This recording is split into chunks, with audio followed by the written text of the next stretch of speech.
On se retrouve pour la troisième partie de cette émission avec de nouveaux invités. Jean-Éric Blochet, bonjour. Vous êtes responsable du service innovation du Zoopôle. Et puis, j'ai également le plaisir de recevoir Pascal Jourdan. Bonjour, vous êtes directeur de Saint-Brieuc Expo Congrès. Alors, Jean-Éric, d'abord, un Zoopôle, qu'est-ce que c'est et comment ça marche ?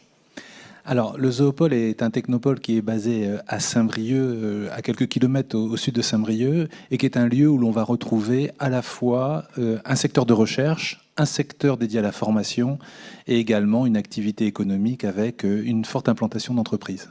L'objectif, c'est quoi ? C'est de favoriser les synergies entre les entreprises, les chercheurs, et puis tous ceux qui gravitent autour de secteurs d'activité ? Exactement. L'idée est que le pool de recherche qui est présent sur le site puisse irriguer vers les entreprises et permettre à ces dernières de développer des innovations dans des secteurs divers et variés. Alors, historiquement autour des productions animales et de la sécurité sanitaire des aliments, mais également dans tout autre domaine dès lors que l'on s'intéresse à l'innovation. Bon, s'il y a bien un endroit où c'était pertinent d'implanter cette structure, c'est ici, bien évidemment, dans les Côtes-d'Armor. Alors, je parle sous votre contrôle, mais on rappelle que l'agroalimentaire, c'est 37% de l'emploi en Bretagne et plus de 40% dans les Côtes-d'Armor. Tout à fait.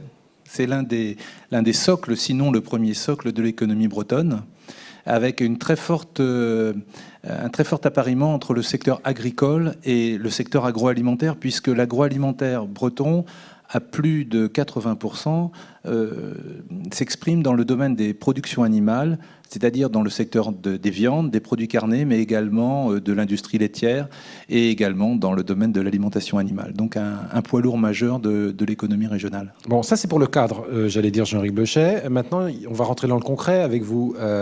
Vous nous avez expliqué quelles étaient les structures présentes sur place. On a donné quelques chiffres qui montrent la pertinence de cet équipement. Concrètement, quand vous accompagnez des entreprises, des chercheurs, comment ça se passe ?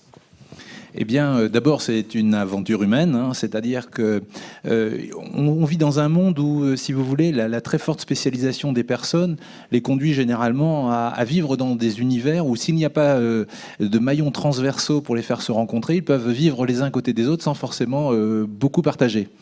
Et donc, l'objet de notre structure, Zoopôle Développement, est de rapprocher le monde de la recherche et de l'entreprise pour justement permettre de capter les nouveaux développements de la recherche et les transformer en valeur ajoutée dans l'entreprise. Ça veut dire que vous êtes, entre guillemets, des veilleurs en disant, là, à certains moments, il faudra penser à développer tel ou tel secteur d'activité parce que ce sera porteur dans les 5-10 ans qui viennent. Ça peut être ça aussi, votre rôle ? Alors, c'est effectivement une des contributions, mais sachez que les entrepreneurs, et notamment les entrepreneurs costamoricains, réalisent eux-mêmes leur propre veille. Mais parfois, c'est compliqué, depuis l'entreprise, dans les créneaux qui sont les leurs, d'avoir le bon contact dans le centre de recherche, trouver la personne qui a à la fois et la compétence et l'envie aussi de faire avec l'entreprise. Et là, c'est là où nous allons apporter une vraie valeur ajoutée. Bon, alors il y a les entreprises qui sont installées depuis plusieurs décennies, qui ont une notoriété bien établie. Vous pouvez leur apporter un certain nombre de compétences. Et puis il y a ceux qui démarrent leur histoire professionnelle, qui ont besoin d'un petit coup de pouce. Et là aussi, vous pouvez intervenir. Il y a un incubateur. Alors, tout à fait. Une couveuse, on va dire ça comme ça. Exactement, ce sera plus proche du secteur des productions animales. Oui, tout à fait. Pour compléter le dispositif départemental et régional, sur le site du Zoopôle, nous avons un petit incubateur qui est juste un outil d'appui, si vous voulez, méthodologique aux autres unités qui existent pour l'accompagnement classique des entreprises. Et il s'adresse plus spécifiquement à ces porteurs de projets qui ont des projets d'innovation ambitieux. C'est-à-dire qu'à la différence d'une entreprise qui se lancerait, il y a une phase préalable d'incubation pendant lequel il va falloir définir les produits, les dimensionner, les tester, les contrôler, s'assurer qu'ils sont bien à la hauteur des enjeux. Et tout ce temps est un vrai coût chronophage, coûte des sous, et c'est là où on va les aider, puisque les collectivités ont souvent mis en place des dispositifs qui sont très généreux et en même temps pas forcément faciles à découvrir lorsqu'on est porteur de projet.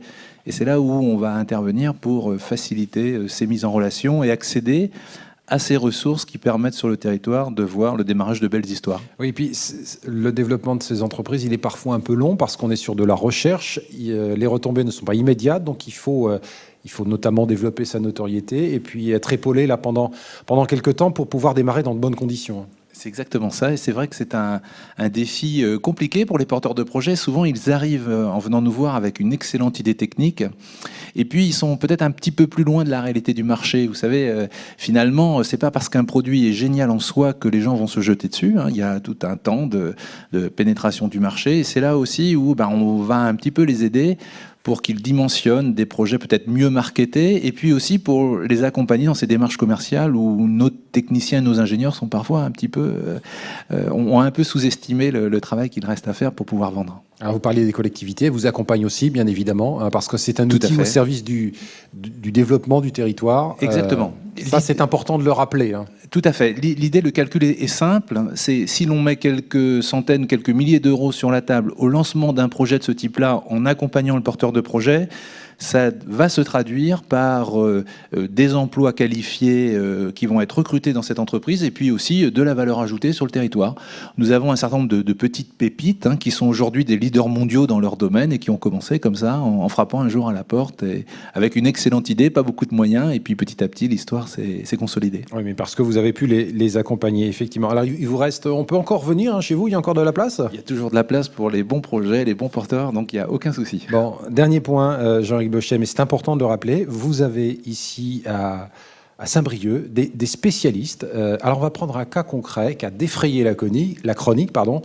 C'était il y a quelques années, la grippe aviaire. Et les spécialistes, on est venu les chercher ici, à Saint-Brieuc. Alors tout à fait. Les auditeurs se rappelleront sans doute qu'en octobre 2005 et surtout en février 2006, un grand vent de panique a secoué la France. C'est moins qu'on puisse dire. Hein. Ça, c'était plus qu'un vent de panique. Hein. C'était une bourrasque. Alors c'est amusant parce que les gens l'ont à la fois oublié puisque c'était il y a 10 ans, mais n'empêche qu'à l'époque, ça a été 30% de consommation de viande de poulet en moins en espace d'une semaine. C'est-à-dire que brutalement, il y a eu 1200 personnes au chômage dans la filière avicole et les exportations ont été bloquées pendant 6 mois en France. Donc vous voyez, un vent de panique. Et puis des impacts économiques énormes. Hein. Exactement. Et ça, tout de suite, l'économie dérape tout de suite à ce moment-là. Et donc c'est vraiment très très grave. À côté de ça, ici à Ploufragan, nous avons effectivement un centre de recherche sur les productions animales, les maladies qui peuvent toucher les cheptels et surtout les parades pour lutter contre ces maladies. Et les spécialistes sont ici. Donc d'abord, leur quotidien participe à la qualité de la matière première qui rentre dans la chaîne alimentaire. Achetez français, breton, vous mangerez des produits de qualité. Et puis, il y a aussi une générosité à l'échelle départementale qui fait que ces personnes sont aussi mobilisées quand des pandémies se déclarent à l'international. Et en 2006, effectivement, ce sont des spécialistes de Ploufragan qui sont allés au Vietnam aider les populations et surtout les services vétérinaires locaux à mettre en place les parades nécessaires pour limiter la problématique. Bon, on peut être pertinent et généreux, vous en êtes l'illustration. Merci pour ce premier éclairage. Deuxième éclairage sur la dynamique de ce territoire. Avec vous, Pascal Jourdan, vous êtes directeur de Saint-Brieuc Expo Congrès. Alors, on est sur une structure qui est plus visible que les activités du Zoopôle. C'est l'organisation de manifestations, l'accueil de congrès, de séminaires, c'est ça ? Alors, ce sont surtout 2 secteurs d'activité. Un premier secteur d'activité qui est dédié à l'organisation de foires et salons sur le territoire, en organisation propre ou en accueil de manifestations extérieures. Et un deuxième secteur d'activité qui s'exerce dans le cadre d'une délégation de service public confiée par Saint-Brieuc Agglomération et qui concerne toute la politique de congrès, de séminaires et de réunions d'entreprise sur le territoire. Bon, qu'est-ce que vous gérez précisément puisque vous avez un statut associatif ou pas? Alors, nous avons effectivement un statut... C'est votre particularité, ça. Voilà. Saint-Brieuc Expo Congrès est une association de loi de 1901, créée à l'origine en 1948, donc ce n'est pas d'hier, et qui avait pour vocation de contribuer au redéploiement économique du territoire à l'issue de la Seconde Guerre mondiale. Ce sont des chefs d'entreprise qui ont initié cette démarche et c'est toujours aujourd'hui des chefs d'entreprise qui composent le conseil d'administration de cette association qui aujourd'hui a évolué et fonctionne à part entière comme une entreprise vu qu'elle est complètement fiscalisée et que le mode de fonctionnement est celui d'une entreprise. Et que la famille s'est agrandie parce qu'il y a de nouveaux équipements qui sont apparus, que vous avez intégrés dans l'offre que vous proposez. Nous sommes passés effectivement d'une association qui gérait une manifestation par an à un site qui accueille aujourd'hui entre 150 et 170 opérations annuelles. Pour cela, on bénéficie de nouvelles infrastructures, bien évidemment, qui ont été portées par les collectivités Et nous avons aussi redéployé des activités sur d'autres sites, puisque en plus du Palais des Congrès et des expositions, nous gérons aussi les espaces de réception de l'espace Rosingart sur le port de Saint-Brieuc. Et que depuis le début de cette année, nous avons également créé en interne une agence événementielle dont le rôle est d'accompagner encore davantage nos clients. Est-ce qu'il y a des liens entre vos structures? Oui, bien évidemment, parce que quand on organise un congrès avec des chercheurs de haut niveau, on a l'endroit tout trouvé, là. Bien sûr, on souhaiterait qu'il y ait encore des liens plus ténus, mais nous avons déjà eu l'occasion de travailler ensemble et on espère véritablement que cela pourra continuer parce que l'outil sera aujourd'hui plus adapté à la qualité d'accueil que souhaite Zoopôle Développement. Et d'ailleurs, on sera présent dans les espaces à la fin de la semaine, puisqu'il y a le salon Terrali, et que nous sommes des exposants et nous serons présents à ce rendez-vous. À ce grand rendez-vous, effectivement. Alors, Pascal Jourdan, est-ce qu'on peut avoir une estimation de votre chiffre d'affaires et surtout des retombées générées par les différentes manifestations que vous organisez? Est-ce qu'il y a des études qui sont menées? Bien sûr. Le chiffre d'affaires de notre activité est à peu près 2,4 millions répartis en deux secteurs d'activité. 1 million de chiffre d'affaires sur la partie Palais des Congrès et 1,4 million sur la partie foire et salon. On peut estimer les retombées économiques pour le Palais des Congrès à peu près 6 millions d'euros sur le territoire. Donc ça, 6 millions qui sont injectés directement dans l'hôtellerie, dans la restauration. Complètement, c'est tout ce qui est induit. Donc ce sont des retombées directes sur le territoire à travers ces différents opérateurs.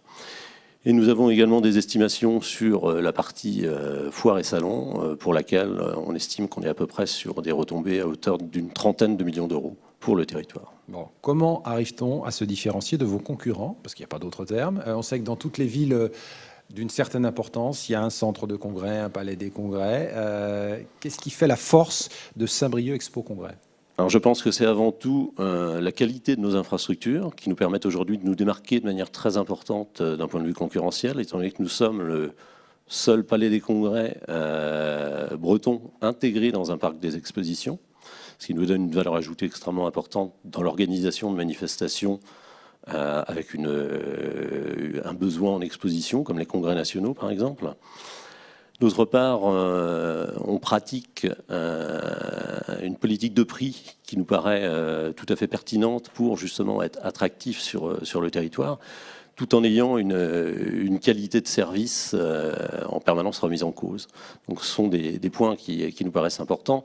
D'autre part, la position géographique de Saint-Brieuc au centre de la Bretagne est également un argument pour pouvoir nous distinguer par rapport à nos confrères et concurrents. Et on espère beaucoup de l'arrivée de la ligne LGV en 2017. Alors oui, ça c'est un élément. Pour continuer à accentuer ce travail. C'est un élément extrêmement important pour vous. On va rappeler 2017, si tout fonctionne comme prévu, Saint-Brieuc est à combien de Paris? 2h12. 2h12. Donc une petite minute avant Saint-Malo. Voilà. Alors ça veut dire que des congressistes peuvent se dire on va joindre l'utile à l'agréable, on va avoir un endroit très agréable pour travailler, et puis on pourra aller se promener du côté de Saint-Brieuc, faire quelques centaines de mètres plus loin un petit tour sur la plage. Ça va être un véritable accélérateur pour vous. C'est un véritable accélérateur à partir du moment où on maîtrise bien cet enjeu et où on prend toutes les dispositions nécessaires pour se retrouver dans les meilleures conditions à l'horizon 2017, c'est-à-dire être en capacité de structurer une offre d'accueil dans les meilleures conditions possibles, et de se mettre en situation d'accueillir les gens, mais également de pouvoir les conserver sur le territoire. Bon, et puis il y aura la bonne humeur des costarmoricains pour faire en sorte que la décision soit prise de venir du côté de Saint-Brieuc. Complètement, nous avons beaucoup d'atouts sur ce formidable territoire pour accueillir de nombreux congressistes. Merci en tout cas, messieurs, pour tous ces éléments. On va maintenant conclure cette émission en compagnie de celui qui nous avait accompagnés au départ. Je veux parler de Jérôme Guillard.